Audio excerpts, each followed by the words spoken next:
నమస్తే, welcome to సత్యగ్రహి. నేను శివాని. పొద్దున లేస్తే బడే బాయ్ అని మురిసిపోయారు. ఇప్పుడు గుజరాత్ కుట్రలని ఊగిపోతున్నారు. నిన్నటి దాకా ఢిల్లీకి క్యూ కట్టిన నేతలే ఇప్పుడు ప్లేట్లు ఫిరాయించి తిట్ల దండకం అందుకుంటున్నారు. అసలు తెలంగాణ రాజకీయాల్లో ఏం జరుగుతోంది?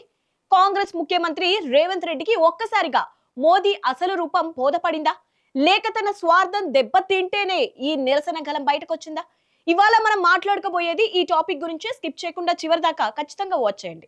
2023 డిసెంబర్లో రేవంత్ రెడ్డి తెలంగాణ ముఖ్యమంత్రిగా ప్రమాణ స్వీకారం చేసినప్పటి నుంచి నిన్న మొన్నటి వరకు పరిస్థితి ఎలా ఉండేదో ఒక్కసారిగా గుర్తు చేసుకోండి. కాంగ్రెస్, బీజేపీలు జాతీయ స్థాయిలో బద్ధ శత్రువులు. కానీ తెలంగాణలో మాత్రం ఆ రెండు సమైక్యంగా అమితమైన ప్రేమతో పాలన సాగిస్తున్నాయా అనే రేంజ్ లో సీన్ ఉండేది. ఏ చిన్న సందర్భం దొరికినా సీఎం రేవంత్ రెడ్డి కేంద్రంలోని మోదీ ప్రభుత్వాన్ని, బీజేపీని పొగడ్తలతో ముంచెత్తేవారు. అవసరం ఉన్నా లేకపోయినా, సందర్భం వచ్చినా రాకపోయినా మోదీని ఆకాశానికి ఎత్తేయడమే పనిగా పెట్టుకున్నారు. 2024 మార్చి 4న ఆదిలాబాద్ లో జరిగిన సభ గుర్తుందా? అదే వేదికపై నుంచి ప్రధాని మోదీని ఏకంగా బడే బాయ్ అంటే పెద్ద అన్నయ్య అని ఆప్యాయంగా సంబోధించారు రేవంత్ రెడ్డి. గుజరాత్ తరహాలోనే తెలంగాణ అభివృద్ధి చెందాలి, వికాసిత్ భారత్ లో మేము భాగ్యస్వాములం అవుతామని ఉపన్యాసాలు కూడా ఇచ్చారు. అంతటితో ఆగలేదు. తన పాలనకు, పథకాలకు గుజరాత్ రాష్ట్రమే స్ఫూర్తి అని చెప్పుకున్నారు.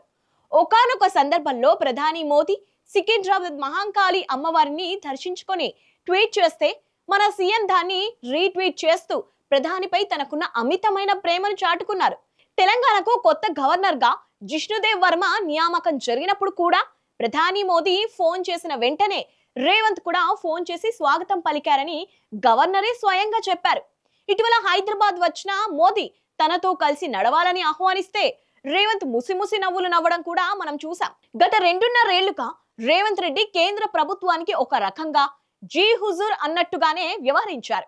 గతంలో కేసీఆర్ ప్రభుత్వం కేంద్రంతో సఖ్యతగా లేదు, అందుకే తెలంగాణకు నిధులు రాలేదు, కేంద్రంతో ఎలా నడుచుకోవాలో నాకు తెలుసు అంటూ గొప్పలు చెప్పారు. మోదీకి అనుకూలంగా ఉంటేనే నిధులు వస్తాయని అందరినీ నమ్మించే ప్రయత్నం చేశారు. కానీ జరిగిందేంటి? రేవంత్ రెడ్డి ఇప్పటి వరకు దాదాపుగా 76 సార్లు ఢిల్లీకి వెళ్లారు. పదుల సంఖ్యలో ప్రధానిని, కేంద్ర మంత్రులను కలిశారు.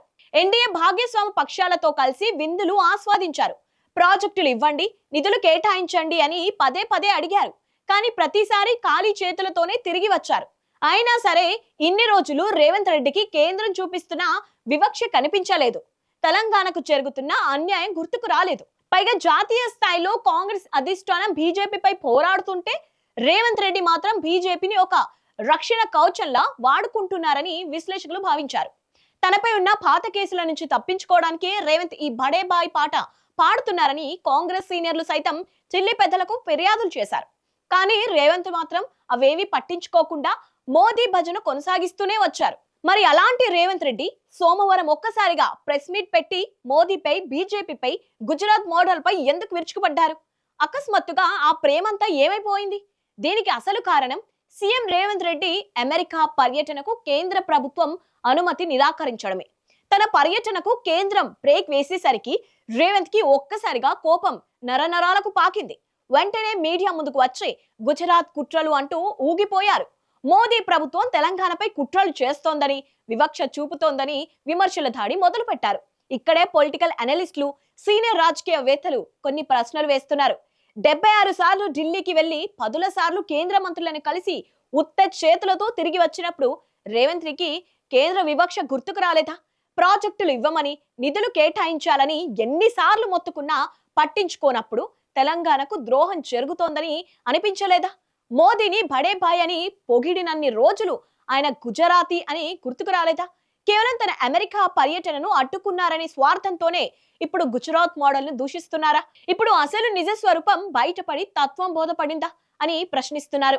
నిజానికి కేంద్రంలో ఉన్న బీజేపీ ప్రభుత్వం తెలంగాణ పట్ల ఎలాంటి వైఖరితో ఉందో గతంలోనే బీఆర్ఎస్ పార్టీ, కేసీఆర్ చాలా స్పష్టంగా పసిగట్టారు. మోదీ ప్రభుత్వం తెలంగాణకు అదనంగా ఒక్క చిల్లిగవ్వ కూడా ఇవ్వదని, తెలంగాణ అభివృద్ధి చెందడం వాళ్ళకు ఇష్టం ఉండదని కేసీఆర్ ఆనాడే గ్రహించారు. అందుకే ఆయన ఎన్నో వేదికలపై బీజేపీ టొల్లతనాన్ని ఎండగట్టారు. కేంద్రం తెలంగాణకు చేస్తున్న ద్రోహంపై గలమెత్తారు. దక్షిణాది రాష్ట్రాలపై ముఖ్యంగా తెలంగాణపై బీజేపీ సవతి తల్లి ప్రేమ చూపుతోందని కేసీఆర్, కేటీఆర్ అనేక సందర్భాల్లో నిర్మోహమాటంగా చెప్పారు. ఆనాడు బీఆర్ఎస్ చెప్పిన విషయాలు నిజమేనని ఇప్పుడు రేవంత్ రెడ్డి వైఖరితో రుజువైందని రాజకీయ వర్గాలు చర్చించుకుంటున్నాయి. మొత్తానికి చూస్తే నిన్నటి వరకు బీజేపీకి బాకా ఊది మోదీని ఆకాశానికి ఎత్తేసి ఇప్పుడు తన పని కాకపోయేసరికి ప్లేట్లు ఫిరాయించి విమర్శలు చేయడం రేవంత్ రెడ్డి నైజానికి అర్థం పడుతోందనే కామెంట్లు వినిపిస్తున్నాయి.